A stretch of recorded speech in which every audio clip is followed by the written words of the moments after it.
好来，乡亲继续要来看是这个台北市的义警交接食饭，拄到家爪之乱。这个检警持续来追查，抓到其中涉案的4个嫌犯。因讲是因为餐厅的头家欠1500多万的债务，因受人的拜托，才会去拼这个家爪。透明问过笔录了后，台北地方法院裁定主嫌这个姓吴的男子收押禁见，另外3个人以5万块来交保。你有话要说吗？像白石乡姓赵嫌犯涉嫌甲北市一间餐厅破家爪，经过侦讯，法官裁定5万块交保，佮有含伊作为等家爪姓柯嫌犯，嘛共款交保，为北检行出来。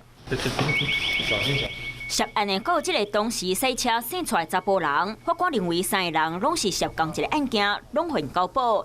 不过另外一个姓吴的查甫人，却法官甲压起来。台北地院为昨暝精神问话问到今仔日，4个嫌犯拢讲是因为餐厅的头家欠1500多万的债务，法人叫因报仇，才甲餐厅破正清洁家爪。代志公开了后，决定走去台中市，佮甲手机弹掉，想要向警察调查。